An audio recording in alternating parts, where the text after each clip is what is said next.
perfect because my talk today is daring to love. So one of the things that I've been talking about this year is that we have been following, there's a beautiful poem and there's a copy of it out in the social hall, but it's a poem called Continue by Maya Angelou. And so each month we've taken a stanza from the poem and that informs the theme for the month. And what I've been doing is I've been taking these small stanzas into contemplation every day to see what wants to come out about it. And, excuse me, let's just get that out of the way right away. Okay. So the stanza for this month is, continue to dare to love deeply and risk everything for the good thing. Again, continue to dare to love deeply and risk everything for the good thing. And I find that, that's really what love is about. Love is about being bold and brave enough to share your heart with the world.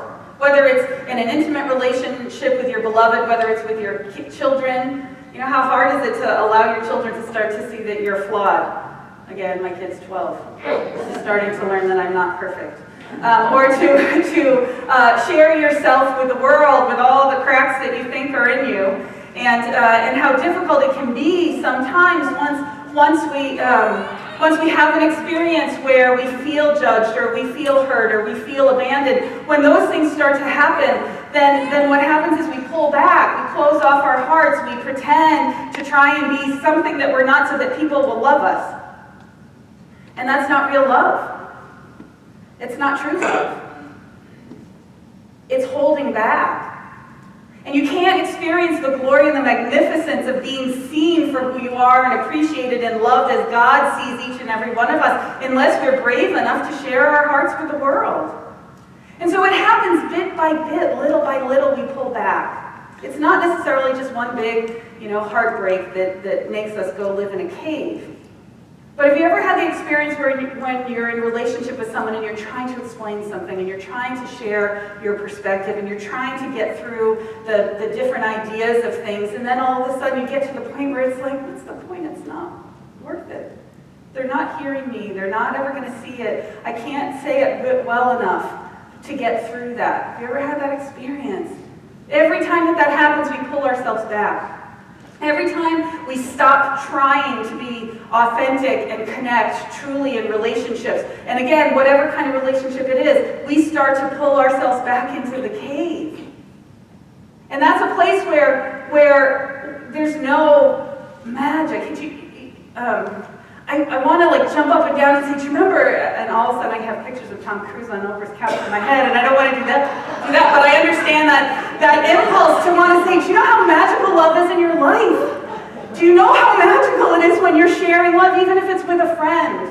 I learned about Valentine's Day this week. I had never heard of that. Everyone's like, oh yeah, we know about that. And I'm like, oh.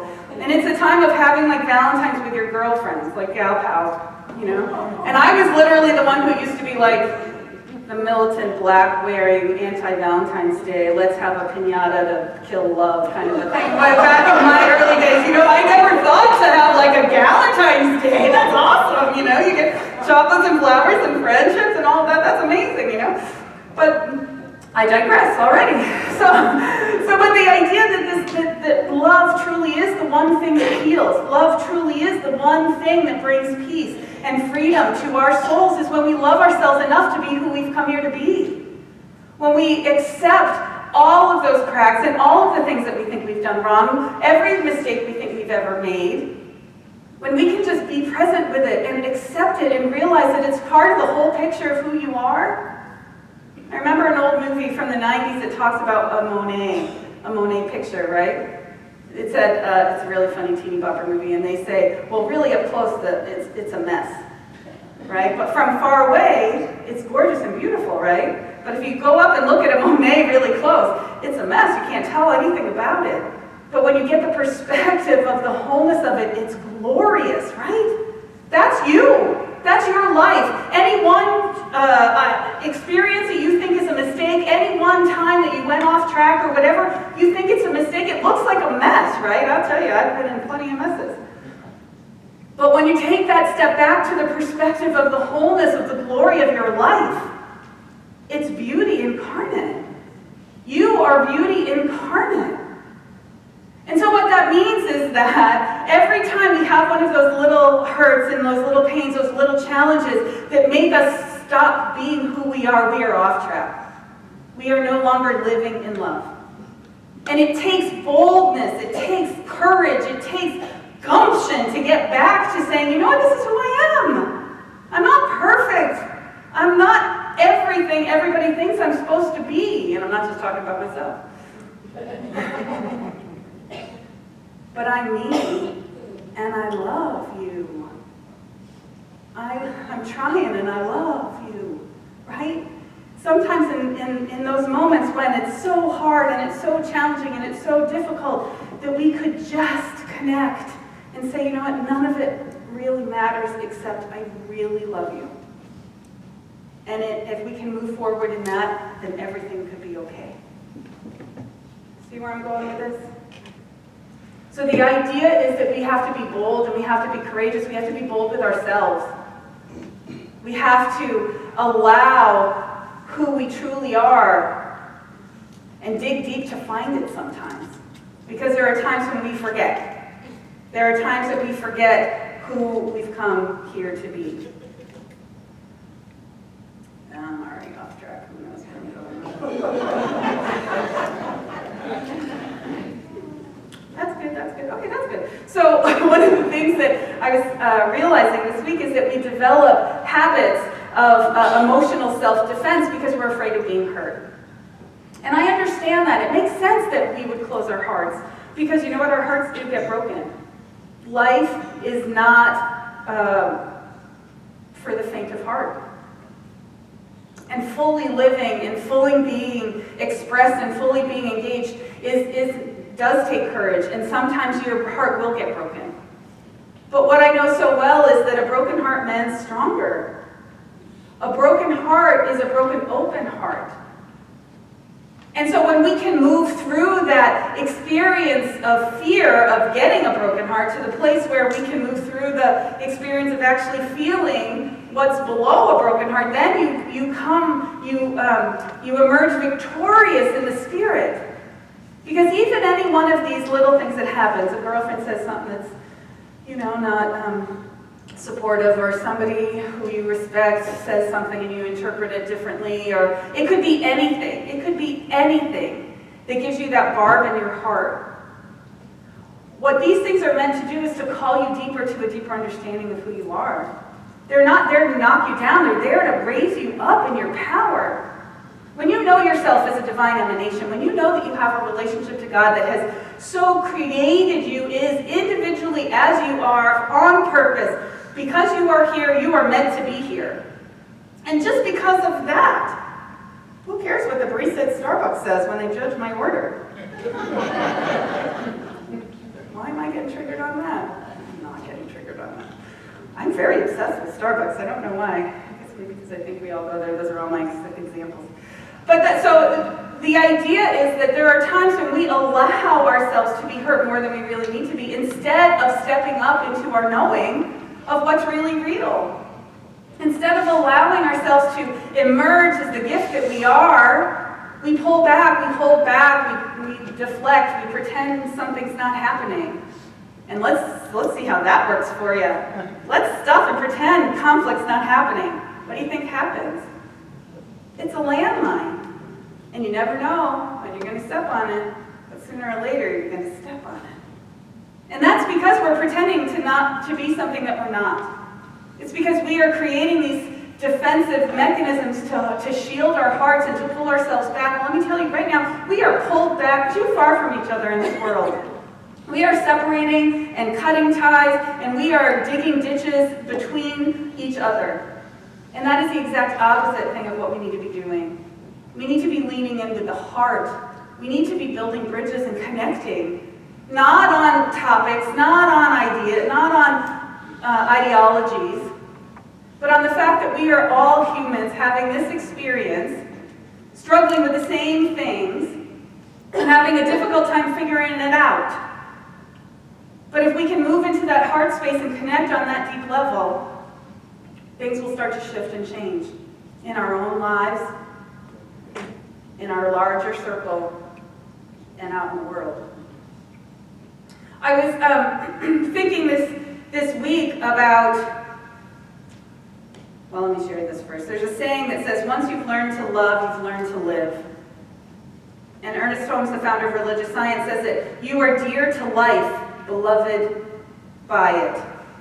In creating you, life has poured itself into you.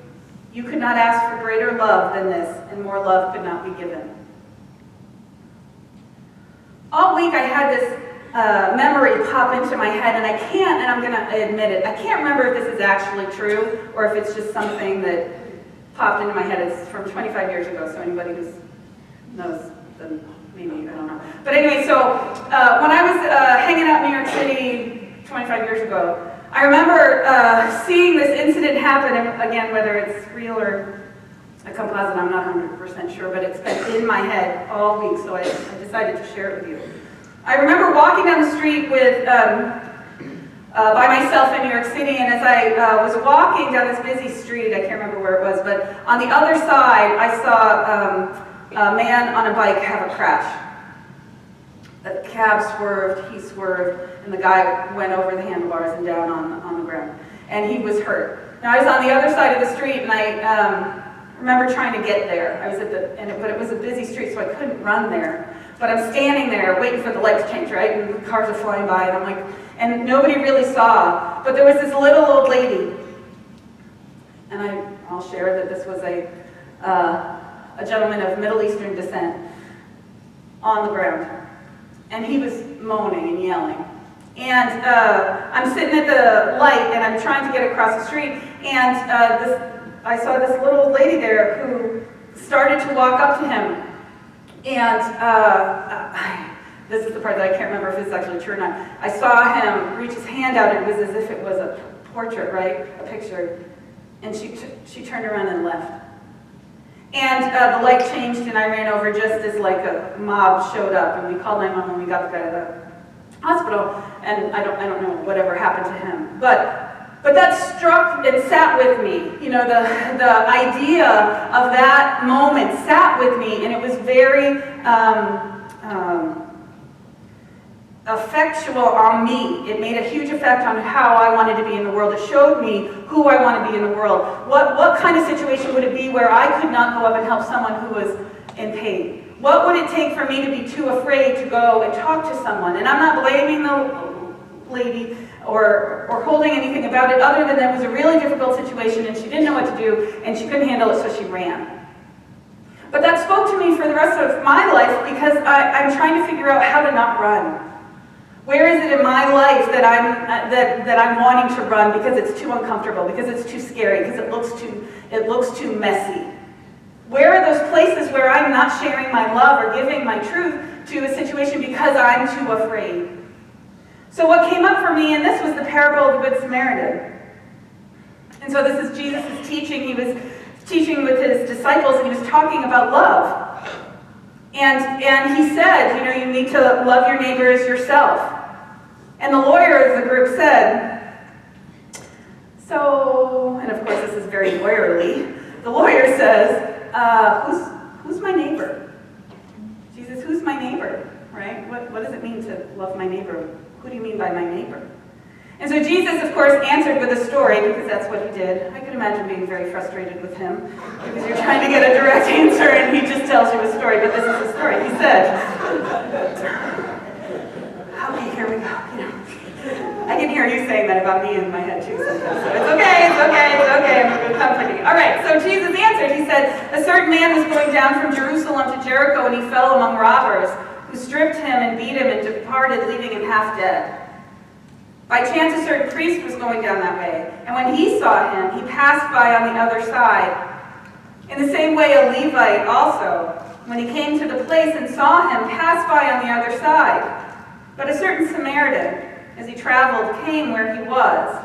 When he saw him, he was moved with compassion. He came to him and bound up his wounds, pouring on oil and wine.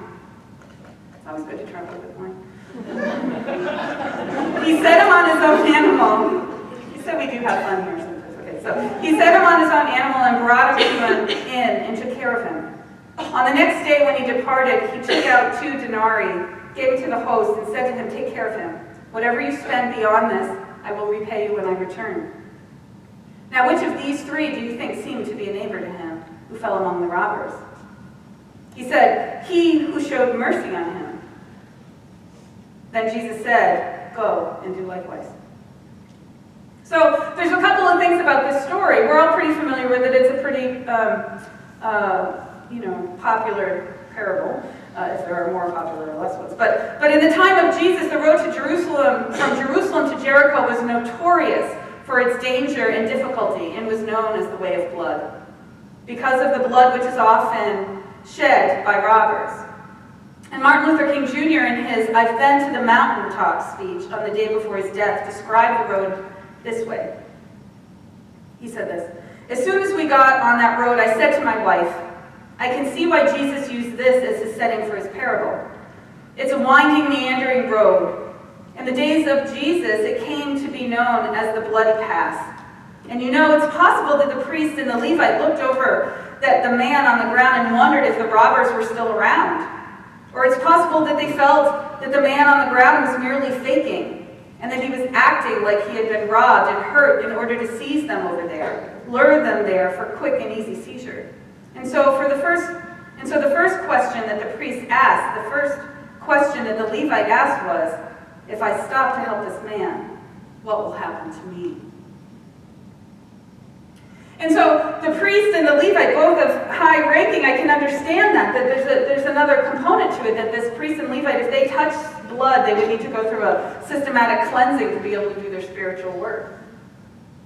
But the Samaritan, who had no place in the religious structure, they were considered second-class citizens at best, descendants from Jews who had intermarried with people from other tribes, so were considered impure.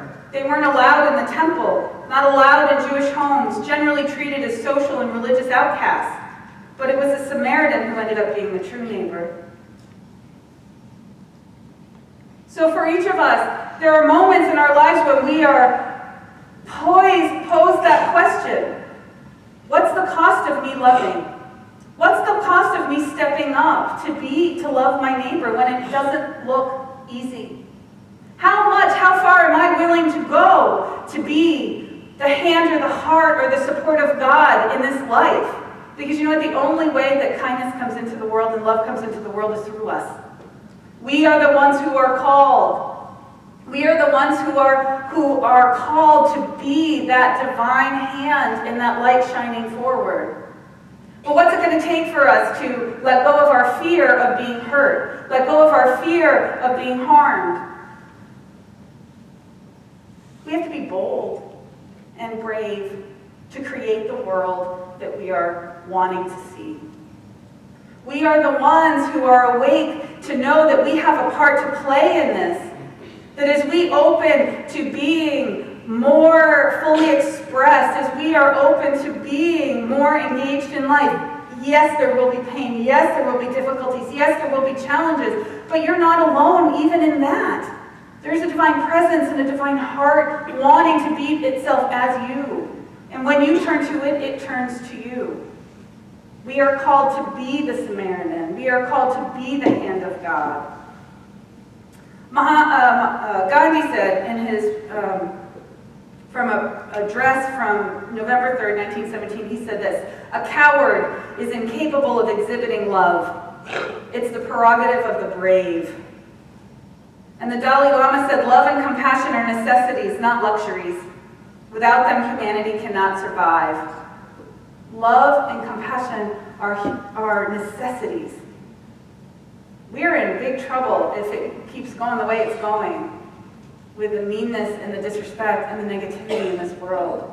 But what I know, and I keep reading it, this one part over and over again, I keep opening up my Ernest Holmes books, and this phrase keeps coming to me over and over and over again, and so it feels to me like this is the key. Directed thought is more powerful than subconscious thought. Directed thought is more powerful and more creative than untrained thought.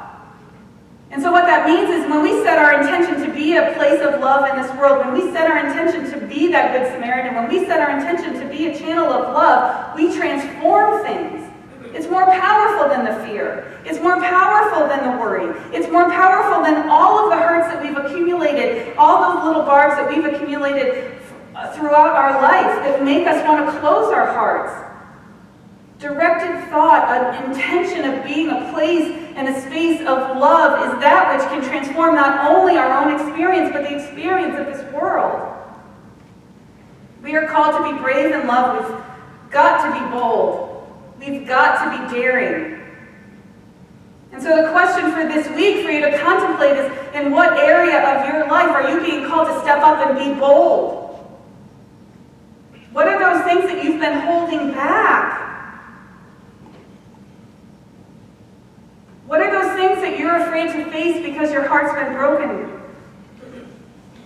Think about the joy, the connection, the passion that is there for you, that magical experience of love that is healing. It's the only thing that's going to heal.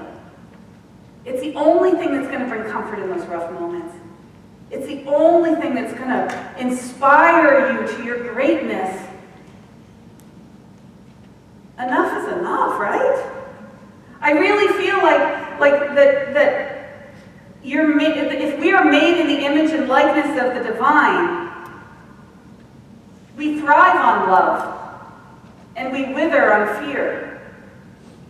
And I get that there's a scale, there's a percentage that in there that, yeah, of course I have love, but how much fear are you carrying too? Let's heal the fear with the love and step out boldly in our lives. Because that's what we're called to. We are called to be that brave expression of love. And in that, all unfolds perfectly.